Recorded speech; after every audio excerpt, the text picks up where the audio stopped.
ਲਾਹੌਰ ਦੇ ਕਰੀਬ ਇੱਕ ਜਗ੍ਹਾ ਹੈ ਜੜ੍ਹਾਂਵਾਲਾ ਰੋਡ ਤੇ ਲਾਹੌਰੋਂ ਤਕਰੀਬਨ 25-30 ਕਿਲੋਮੀਟਰ ਦੇ ਫਾਸਲੇ ਤੇ ਸ਼ਰਕਪੁਰ ਸ਼ਰੀਫ ਇੱਕ ਜਗ੍ਹਾ ਹੈ। ਉੱਥੇ ਮੀਆਂ ਸ਼ੇਰ ਮੁਹੰਮਦ ਸਾਹਿਬ ਬਹੁਤ ਬੜੇ ਬਜ਼ੁਰਗ ਸੂਫੀ ਗੁਜ਼ਰੇ ਉਸ ਜ਼ਮਾਨੇ 'ਚ। ਤੇ ਇੱਕ ਦਫਾ ਅਲਾਮਾ ਸਾਹਿਬ ਦਾ ਦਿਲ ਕੀਤਾ ਕਿ ਮੈਂ ਮੀਆਂ ਸ਼ੇਰ ਮੁਹੰਮਦ ਸਾਹਿਬ ਸ਼ਰਕਪੁਰੀ ਉਹਨਾਂ ਨੂੰ ਨਾਲ ਮੁਲਾਕਾਤ ਕਰਕੇ ਆਈਏ। ਚਲੋ ਉਹ ਪਤਾ ਉਹਨਾਂ ਬਜ਼ੁਰਗਾਂ ਦੇ ਬਾਰਗਾਹ ਜਾਵਾਂਗੇ, ਉਹ ਦੁਆ ਕਰਾ ਕੇ ਆਵਾਂਗੇ। ਬਜ਼ੁਰਗਾਂ ਨਾਲ ਮਿਲਣ ਦਾ ਬੜਾ ਸ਼ੌਕ ਹੁੰਦਾ ਸੀ ਅਲਾਮਾ ਸਾਹਿਬ ਨੂੰ। ਮੀਆਂ ਸ਼ੇਰ ਮੁਹੰਮਦ ਸਾਹਿਬ ਸ਼ਰਕਪੁਰੀ ਰਹਿਮਤੁல்லாਹ ਅਲੈਹ ਤਸ਼ਰੀਫ ਫਰਮਾ ਸੀ, ਉਹਨਾਂ ਦੀ ਬਾਰਗਾਹ 'ਚ ਹਾਜ਼ਰ ਹੋਏ, ਬੈਠੇ ਆ। ਜਦੋਂ ਵਕਤ ਥੋੜ੍ਹਾ ਜਿਹਾ ਮਿਲਿਆ ਤੇ ਮੀਆਂ ਸਾਹਿਬ ਨੇ ਪੁੱਛਿਆ, ਹਾਂ ਬੇਟਾ ਤੇਰਾ ਕੀ ਕੰਮ ਆ? ਤੇ ਮੀਆਂ ਅਲਾਮਾ ਸਾਹਿਬ ਅਰਜ਼ ਕਰਦੇ, ਹਜ਼ੂਰ ਮੈਂ ਦੁਆ ਕਰਾਉਣ ਵਾਸਤੇ ਹਾਜ਼ਰ ਹੋਇਆ, ਮੇਰੇ ਵਾਸਤੇ ਦੁਆ ਕਰ ਦਿਓ। ਇਹ ਨਹੀਂ ਪੁੱਛਿਆ ਉਹਨਾਂ ਨੇ ਕਿ ਕਿਹੜੀ ਦੁਆ ਕਰਨੀ ਆ, ਕਿਸ ਦੁਆ ਵਾਸਤੇ ਹਾਜ਼ਰ ਹੋਏ। ਤੇ ਮੀਆਂ ਸਾਹਿਬ ਕਹਿੰਦੇ ਆ ਕਿ ਮੈਂ ਤੇਰੇ ਵਾਸਤੇ ਕੀ ਦੁਆ ਕਰਾਂ, ਤੂੰ ਤੇ ਦਾੜੀ ਨਹੀਂ ਰੱਖੀ ਹੋਈ, ਤੂੰ ਤੇ ਇੱਕ ਸੁਨਨਤ ਰਸੂਲ ਦਾ ਮਤਲਬ ਕਿ ਉਹ ਪੂਰਾ ਨਹੀਂ ਕੀਤੀ, ਸੁਨਨਤ ਰਸੂਲ ਨੂੰ ਪੂਰਾ ਨਹੀਂ ਕੀਤਾ, ਦਾੜੀ ਨਹੀਂ ਰੱਖੀ ਹੋਈ, ਤੇ ਮੈਂ ਦਾੜੀ ਮੋਹਣ ਵਾਸਤੇ ਦੁਆ ਨਹੀਂ ਕਰ ਸਕਦਾ।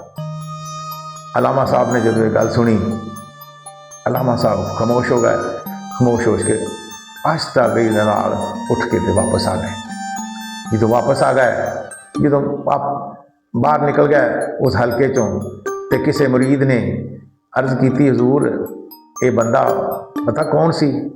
ਇਹ ਡਾਕਟਰ ਅਲਾਮਾ ਇਕਬਾਲ ਜਿਹੜਾ ਇਹ ਇਕਬਾਲ ਸੀ।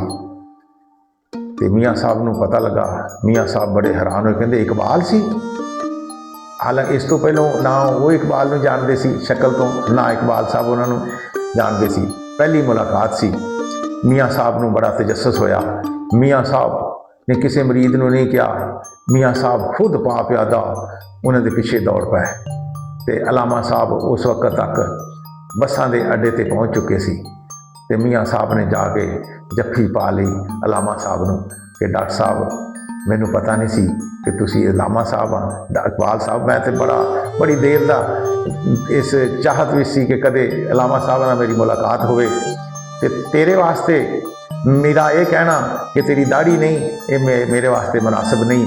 ਤੁਸੀਂ ਦੁਨੀਆ ਦੇ ਦਿਲ ਮੁਨੱਵਰ ਕਰ ਦਿੱਤੇ, ਦੁਨੀਆ ਨੂੰ ਰੋਸ਼ਨੀ ਫੈਲਾ ਦਿੱਤੀ, ਤੇ ਤੁਹਾਡੇ ਵਾਸਤੇ ਇਹ ਮੇਰਾ ਕਹਿਣਾ ਬੜਾ, ਮੈਂ ਮਾਜ਼ਰਤ ਖਾਵਾਂ ਤੁਹਾਡੇ ਕੋਲੋਂ। ਜੱਫੀ 'ਚ ਲੈ ਕੇ ਵਾਪਸ ਲੈ ਆ ਕੇ ਦੁਆਵਾਂ ਵੀ ਕੀਤੀਆਂ ਉਹਨਾਂ ਦੇ। ਫਿਰ ਅੱਛੀ ਮੁਲਾਕਾਤ ਹੋਈ, ਫਿਰ ਪਿਆਰ ਦੇ ਨਾਲ ਉਹਨਾਂ ਨੂੰ ਰੁਖਸਤ ਕੀਤਾ, ਤੇ ਅਲਾਮਾ ਸਾਹਿਬ ਵੀ ਖੁਸ਼ ਹੋ ਗਏ। ਵੀਡੀਓ ਅੱਛੀ लगे लाइक करो, फॉलो करो और चैनल को सब्सक्राइब करना।